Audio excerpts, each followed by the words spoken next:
Добро утро за нашите гледачи на Канал 5 телевизија и Здрава Македонија. Ово утро ќе ви донесеме навистина интересна и различна приказна која што верувам дека многу македонци ја знаат.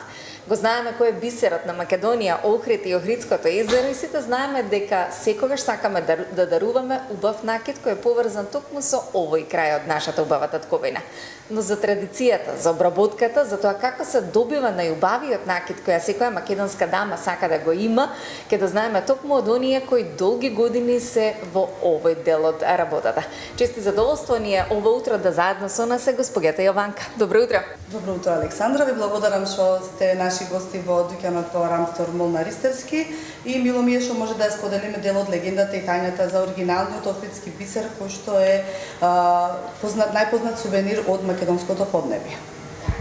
Господја Јованка, на самиот почеток ќе ве прашам како трае процесот за изработка за да го добиеме она парче накид кој сите го знаеме. Процесот сепак останува тајна за трите фамилии кои го изработуваат охридскиот бисер. Ристерски е најмладата, најновата фамилија. Меѓутоа процесот на изработка постои од далечната 1928 година.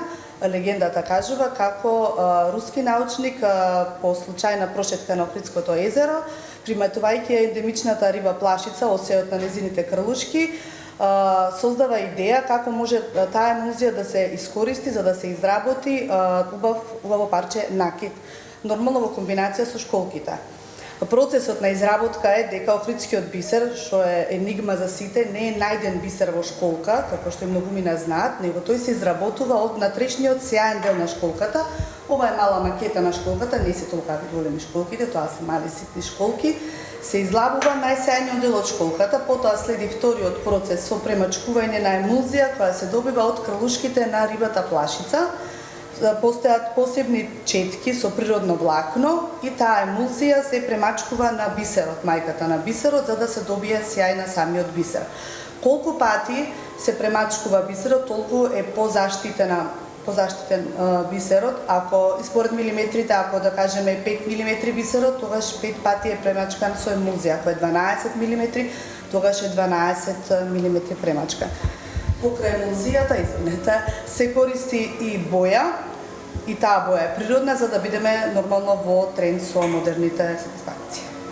Во вашите раци го имате бисерот кој што го кажувате дека е мајка на сите бисери. Тоа е мајката на бисерот, да, кој што се изработува од најсјајниот дел на школката, меѓутоа кажав дека специфично за охридскиот бисер е премачкувањето со емулзијата од ендемичниот вид рибата плашица, кој што е нормално заштитен знак за Охридското езеро.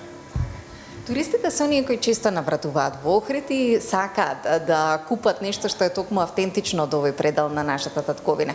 Колку го знаат и го познаваат бисерот на Македонија? Со оглед на тоа што долги години сум во оваа работа, можам да кажам дека веќе во последните 10 години туристите се многу повеќе информирани него ние самите, знаат за охридскиот бисер.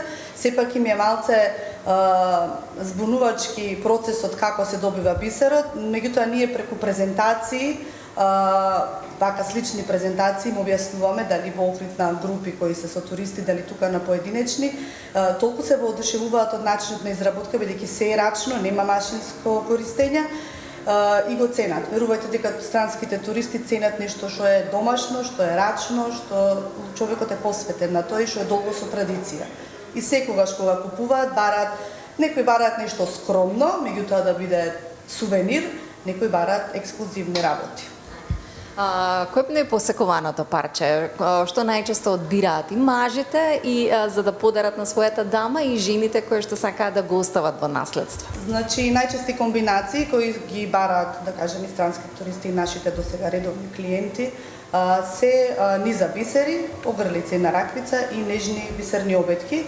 Меѓутоа тоа не значи дека другите креации остануваат така. Сепак Ристерски веќе долги години е со традиција, изготвуваме традиционални парчи на накид, меѓутоа вметнуваме и модерни елементи, бидејќи сега знаете дека младите сакаат да носат нешто традиционално, меѓутоа се вметнати нови трендови и елементи.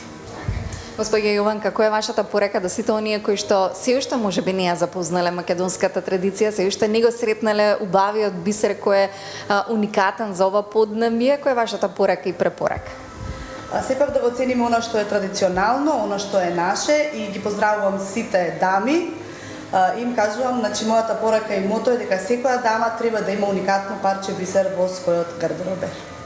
Благодарам многу за одвоено време и внимание, а и верувам дека на нашите гледачи им донесовме една навистина убава приказна која треба да ја негуваме. Македонската традиција треба да ја сакаме, негуваме и да ни остане низ генерации и да оставиме парче накид со кое што секогаш ќе се сеќаваат оние кои не знаат и познаваат.